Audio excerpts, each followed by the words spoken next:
শিক্ষা এটা শুধু বইয়ের পাতা নয়, এটা হলো জীবনের আলো। যে জাতি শিক্ষাকে ভালোবাসে সে জাতি কখনো অন্ধকারে হারিয়ে যায় না। আজ আমরা দেখব কেন শিক্ষা আমাদের জীবনে সবচেয়ে বড় সম্পদ। আল্লাহ তাআলা কোরআনে প্রথম আয়াতে বলেছেন, পড়ো তোমার প্রভুর নামে যিনি সৃষ্টি করেছেন। সূরা আলাক প্রথম আয়াত। এটাই প্রমাণ করে শিক্ষা ইসলামের কতটা মর্যাদাপূর্ণ। শিক্ষা মানুষকে আলাদা করে পশু থেকে, অন্ধকার থেকে আলোর পথে আনে। একজন শিক্ষিত মানুষ নিজের জীবনে নয়, সমাজকেও পরিবর্তন করতে পারে। তাই আমাদের লক্ষ্য হওয়া উচিত শুধু পাশ করা নয়, বরং শিখা, বোঝা এবং নিজের জ্ঞান দিয়ে দুনিয়ায় ভালো কিছু করা। আজকের তরুণরাই আগামী দিনের নেতা। তুমি এখন যে কলম হাতে নিচ্ছ সেটাই একদিন তোমার ভবিষ্যৎ গড়বে। তুমি হয়তো ভাবছো এটা ছোট ছোট অধ্যায়, এই পাঠ, এর কি মূল্য? কিন্তু মনে রেখো, বড় কিছু কখন হঠাৎ করে আসে না।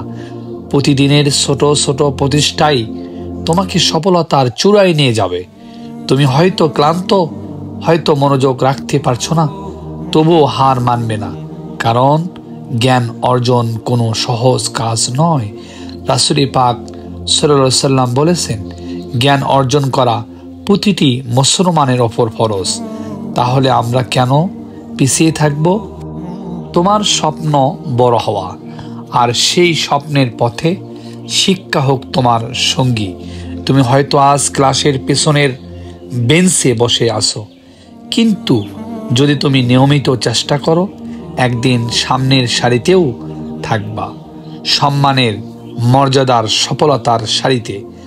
তাই আজ প্রতিজ্ঞা করো, আমি শিখব, নিজেকে গড়ব, আমার পরিবার, সমাজ আর দেশকে উন্নতির পথে নিয়ে যাব।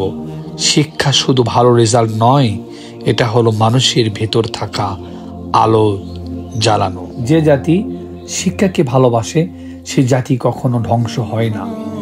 যে তরুণী বই হাতে নেয় সেই তরুণী একদিন কলম দিয়ে দুনিয়া বদলে দেয়।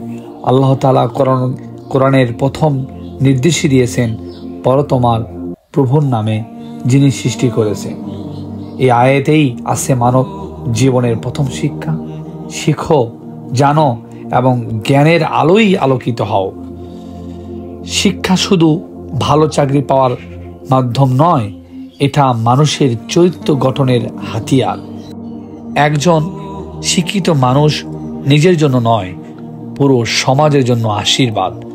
রাসূল পাক সাল্লাল্লাহু আলাইহি ওয়াসাল্লাম বলেছেন, জ্ঞান অর্জন করা প্রত্যেকের মুসলমানের ওপর ফরজ। ইবনে মাজাহ শরীফ। অর্থাৎ ছেলে হোক বা মেয়ে হোক, ধনী হোক বা গরিব, প্রত্যেকের জীবনের শিক্ষার দরজা খোলা। যে মানুষ শেখে সে অন্ধকার থেকে আলোয় আসে, আর যে শিখতে চায় না সে নিজের জীবনের আলো নিজেই নিভিয়ে দেয়।